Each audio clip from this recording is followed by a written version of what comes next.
نایاب کو جب اس بات کا پتہ چلے گا کہ اس کے بھائی اور بھابھی نے اس سے چپ کے زاویار سے 25 لاکھ روپے کا چیک لیا ہے تو نایاب کو اس بات پر بہت زیادہ غصہ آ جائے گا۔ وہ اپنی دادی کے پاس چلی جائے گی اور دادی کو کہے گی کہ بس دادی بہت ہو گیا، اب میں اس گھر میں نہیں رہوں گی، میری ڈگری بھی آنے والی ہے اور اب میں اپنے لیے کوئی جاب تلاش کروں گی، پھر میں اتنا تھوڑا بہت کما سکوں گی کہ ہم اپنے لیے ایک گھر کرائے پر لے لیں گے، وہاں پر میں اپنے ساتھ آپ کو بھی لے جاؤں گی اور وہاں پر ہی ہمارے پاس حیدر بھی رہے گا۔ لیکن بات یہ ہوتی ہے کہ نایاب کے پاس کوئی ایکسپیرینس تو نہیں ہوتا، اس نے کہیں کام نہیں کیا ہوتا، تو اچانک ہی اس کو اپنی وہ کالج والی امیر ترین فرینڈ یاد آ جاتی ہے جو کہ اس کے ساتھ مخلص ہوتی ہے اور نایاب کی سادگی کو دیکھ کر اس کو کہتی ہے کہ زندگی میں اگر کبھی بھی آپ کو میری ضرورت ہو تو مجھ سے رابطہ ضرور کرنا، میں ہر قسم کی آپ کی مدد کرنے کو تیار ہوں گی۔ نایاب اپنی اس دوست کو کال کرے گی اور کہے گی کہ مجھے ایک جاب کی ضرورت ہے لیکن میرے پاس کوئی ایکسپیرینس نہیں ہے،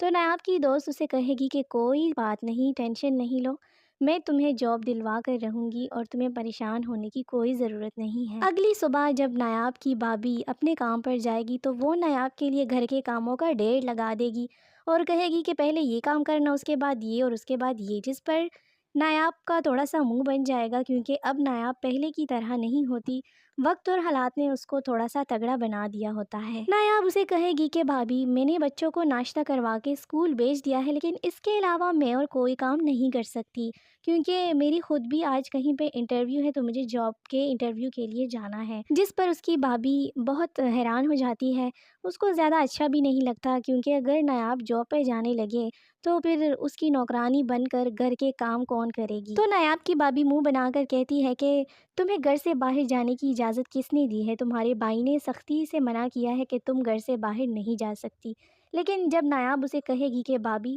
جاب کرنے کے لیے مجھے کسی کی اجازت کی ضرورت نہیں ہے تو اس بات پر نایاب کی بھابھی کو غصہ آ جائے گا اور وہ دادی کے پاس پہنچ جائے گی۔ نگہت دادی کو کہے گی کہ آپ سن رہی ہیں یہ آپ کی لاڈلی کس قدر بدتمیز ہو گئی ہے، میں اس کو کہہ رہی ہوں کہ تمہارے بھائی نے گھر سے باہر جانے کی اجازت نہیں دی، منع کیا ہے آپ کو، اور یہ پھر بھی باہر جانے پہ بس ضد ہے اور کہہ رہی ہے کہ مجھے جاب کرنی ہے، جس پر اس دفعہ دادی بھی نگہت کو اچھی خاصی سنا دے گی اور اس کو کہہ دے گی کہ جب تم لوگوں نے بچے کی کسٹڈی کے لیے کیس لڑا تھا تو تم نے کیا نایاب سے پوچھا تھا کہ ہم تمہارے بیٹے کی کسٹڈی کے لیے کیس لڑ رہے ہیں؟ جس پر نگہت جل بھن کر خاموش ہو جائے گی اور دادی اسے کہے گی کہ نایاب کو جاب کرنے کے لیے کسی کی اجازت کی ضرورت نہیں ہے اور اگر ہے بھی تو وہ اجازت میں اس کو دے چکی ہوں۔ اس کے بعد نگہت جل بھن کر کمرے سے باہر چلی جائے گی اور دادی نایاب کو کہے گی کہ جاؤ نایاب بیٹا، میری دعائیں تمہارے ساتھ ہیں، اللہ پاک تمہیں کامیاب کرے اور آپ اپنی انٹرویو کے لیے چلی جاؤ۔ نایاب جب وہاں پر جائے گی تو اس کی دوست کی کافی حد تک پہنچ ہوگی اور وہ واقعی بہت امیر ہوتی ہے تو وہ نایاب کو آسانی کے ساتھ جاب دلوا دے گی۔ دوسری طرف تانیہ جو کہ جمیلہ کو کہتی ہے کہ میرے سامنے حیدر کو نہیں لایا کرو، یہ مجھے بہت برا لگتا ہے، اس کی آواز تو مجھے زہر لگتی ہے جب یہ روتا ہے، تم پلیز اس کو کوارٹر میں لے کر جایا کرو، لیکن جب زاویار کے آنے کا وقت ہوتا ہے تو اس سے پہلے تم حیدر کے کپڑے بھی چینج کر لیا کرو، ساتھ میں فیڈر بنا کے بھی اس کو میرے پاس لے کر آیا کرو۔ جمیلہ جو کہ گھر کے کام کے ساتھ ساتھ حیدر کو بھی سنبھال رہی ہوتی ہے اور حیدر پورا پورا دن کوارٹر میں رو رہا ہوتا ہے تو جمیلہ کو بہت ایسا ہوتا ہے کہ اس کو لگتا ہے کہ اس بچے کے ساتھ اور نایاب کے ساتھ اس گھر میں کتنی ناانصافی ہو رہی ہے۔ تانیہ جو کہ اتنی ایکٹنگ کرتی ہے جس کی وجہ سے زاویار اس کے ساتھ شادی پر رضامند ہوا ہے کہ حیدر اس کو جو ہے وہ ماں کا پیار دے گی تانیہ حیدر کو، لیکن ایسا بالکل بھی نہیں ہوتا۔ تانیہ دراصل صرف زاویار کی موجودگی میں ہی حیدر کی ماں بنی پھرتی ہے، نہیں تو اس کو تو حیدر کی آواز سے بہت زیادہ نفرت ہوتی ہے۔ تو جمیلہ کے دل میں خوف خدا آتا ہے، اس کو اس بچے پر بہت ترس آتا ہے اور نایاب پر بھی۔ دوسری طرف نایاب کو حیدر کی بہت یاد ستا رہی ہوتی ہے، وہ جمیلہ کو کال کر لیتی ہے کہ وہ کسی نہ کسی طریقے سے حیدر سے بات کر لے یا حیدر کی خیریت معلوم کرے، لیکن جمیلہ کال نہیں ریسیو کرتی جس پر نایاب کے ساتھ بہت زیادہ فکر ہو جاتی ہے۔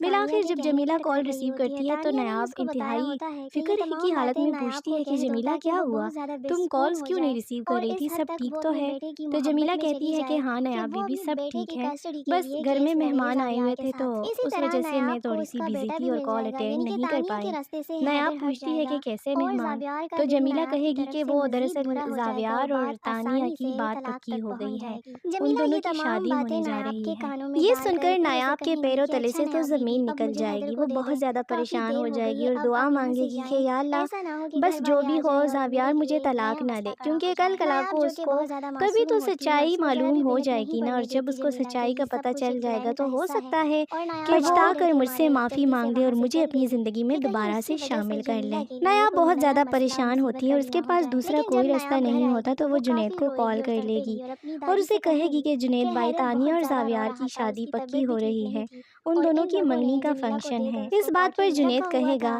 کہ بھابھی آپ کو فکر کرنے کی کوئی ضرورت نہیں ہے، وہ دونوں ایک دوسرے کو ہی ڈیزرو کرتے ہیں۔ جس طرح زاویار بھائی کو اللہ نے آپ کی صورت میں ایک بہترین ہمسفر عطا کی تھی، لیکن زاویار بھائی نے قدر نہیں کی آپ کی، تو چھوڑے کہ ان دونوں کی شادی ہو جائے اور ان دونوں کو ذرا لگ پتا جائے۔ دوسری طرف تانیہ کو بھی احساس ہو جاتا ہے کہ زاویار کی محبت بس صرف نام کی محبت ہے اور